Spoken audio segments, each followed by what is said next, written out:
ఈ పార్ట్ 2 అర్థం అవ్వాలంటే పార్ట్ 1 చూసేసి రండి. అబద్ధాలు చెప్తే ఆకులు రాలతాయని తెలుసు కదా, మొత్తం నిజం చెప్పాలి. నాకు ఇవ్వాల్సిన డబ్బులు ఎప్పుడిస్తావురా? 4 నెలల్లో ఇచ్చేస్తా.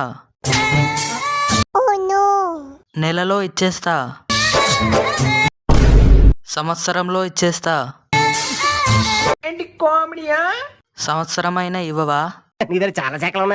నిజం చెప్పాల్సిందే, లేదంటే ఆకులు రాలుతుంటాయి. ఏమిస్తాంలే, ఎగగొడదాం అనుకున్నా.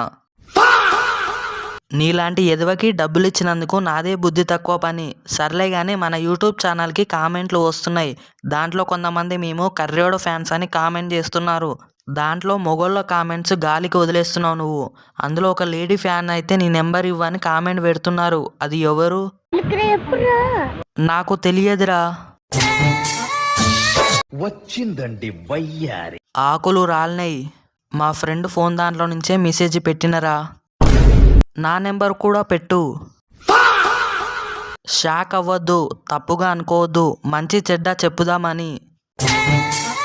పిట్ట ఆకులు దులుపుతుంది. అయితే నీకు ఆకులు రాలితే మాత్రం పిట్ట, నాకు రాలితే మంత్రం. నిజమా? జర్ర ఉండు, నా మనసులో ఒక రాజకీయం ఉంది. ఈసారి ఆ రాజకీయ పార్టీ విన్ అవుతుంది. ఏంద్రా ఇది ఇంత పెద్ద కొమ్మ పడ్డది? అయితే ఇది విన్ అవ్వదన్నమాట.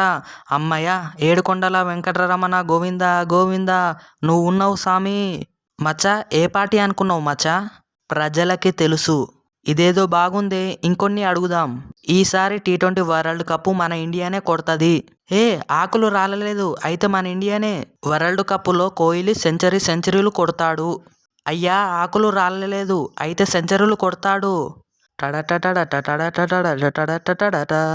సరే ఆగు, ఇంకో ప్రశ్న. ప్రభాస్ అన్న పెళ్లి చేసుకుంటాడు. అమ్మయ్య, ఆకులు రాలలేదు, అయితే ప్రభాస్ అన్న పెళ్లి చేసుకుంటాడు. ఫ్యాన్స్కి పండగే పండగ. నేను ఒక క్వశ్చన్ అడుగుతాను. గంటలో వాన పడుతుంది. అమ్మయ్య, ఆకులు రాలలేదు. ఎస్. దాని గురించి ఎందుకు అడిగినవురా? ఇంటిపైన వడియాలు ఎండపెట్టినరా? ఏంటి బాబన్న? తెలివిగల్లోడివే అనిపించుకున్నావురా. అవును, ఇప్పుడు 4 ప్రశ్నలకి ఆకులు రాలలేదేంటి? టైం మధ్యాహ్నం గడిచిపోయింది, చెట్టుకు పౌర్ణమి దాటిపోయింది, అందుకే ఆకులు రాలతలేవు.